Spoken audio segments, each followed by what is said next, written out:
প্রিয় বন্ধুরা, চাঁদপুরের জনভোগান্তি শেষ নেই, তার বাস্তব প্র্যাকটিক্যালি তুলে ধরলাম আপনাদের সামনে।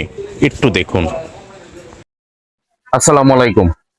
পুরো কুমিল্লাবাসীর দৃষ্টি আকর্ষণ করতেছি, সেই সাথে আমাদের মাননীয় এমপি মহোদয়, মাননীয় মন্ত্রী মহোদয়, আপনাদের কাছে আকুল আবেদন, আপনারা আমাদের চাঁদপুরবাসীর দিকে একটু তাকান।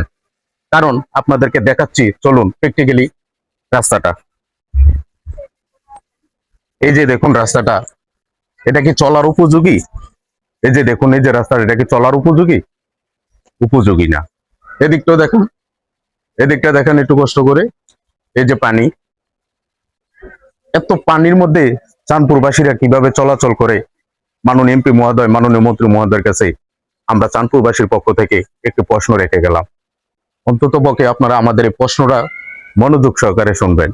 এই যে রাস্তাটা 12 মাসে আমরা 1 বছর ছোটবেলা থেকে পড়েছি, কিন্তু 12 মাসের 1 বছর হয় 11 মাস পানির নিচে থাকে একটি রাস্তা।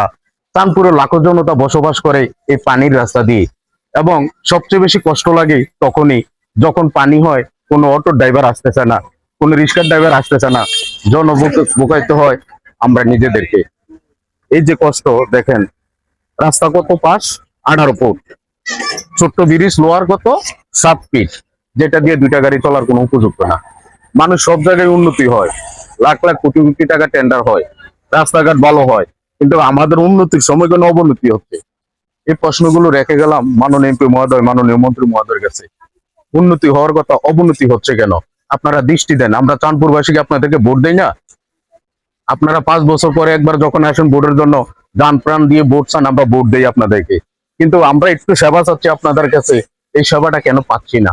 আপনাদের কাছে ছোট্ট মুখে একটু প্রশ্ন রেখে গেলাম, বেয়াদবি হলে ক্ষমা দৃষ্টি চোখে দেখবেন। তারপর আমরা চাঁদপুরবাসীর পক্ষ থেকে আপনাদের কাছে এই রাস্তাটার মেরামত চাচ্ছি। এই রাস্তাটা দিয়ে কোতোয়ালি থানা থেকে শুরু করে ব্রাহ্মণবাড়িয়া, বনসারামপুর এবং বুরুচুং সব রাস্তার সাথে যোগাযোগ হচ্ছে এই মেন সড়ক। কারণ কুমিল্লা জেলা 18টি থানার মধ্যে যোগাযোগ করতে হয় কোতোয়ালি থানা, সেই কোতোয়ালি থানার মেইন সড়কটি কেন এত বেহাল দশা? সেই সাথে কষ্ট পাচ্ছে আমাদের মা বোনেরা। সবাই কেন এত কষ্ট পাবো আমরা চাঁদপুরবাসী? আপনাদের কাছে এই প্রশ্নগুলো রেখে গেলাম। আপনারা সকলে মানবিক দৃষ্টিতে তাকিয়ে অন্তত আমাদেরকে চলাচলার উপযোগী করে দেন। না হলে সামনে ভোট যখন আসবে, তখন আমরা চিন্তা ভাবনা করবো কাকে ভোট দেওয়া যাবে, কাকে দিয়ে আমরা জনগণের সেবা পাবো। দেখেন আমাদের মা বোনেরা কিভাবে কষ্ট করে, গাড়ি পায় না, গাড়ি আসতে চায় না, কিভাবে যাবে, কিভাবে চলাচল করবে? 10 টাকার ভাড়া 30 টাকা চায়, অথচ রাজগঞ্জ হাইটা গেলে লাগে না 5 মিনিট সময়, সেখানে ভাড়া দিতে হয় 30 টাকা 40 টাকা। 30 টাকা 40 টাকা ভাড়া আমাদের কোনো প্রশ্ন না, প্রশ্ন একটাই, আমরা কেন চলতে পারি না? আপনারা কেন সেই চলার উপযোগী করে দেন না? তাই আপনাদের কাছে দৃষ্টি আকর্ষণ করি, বারবার দৃষ্টি আকর্ষণ করতেছি, আপনারা আমাদের এই রাস্তাটি মেরামত করে উপযোগী করে দেন। আপনাদের প্রতি শ্রদ্ধা ও ভালোবাসা থাকবে সব সময়। ধন্যবাদ।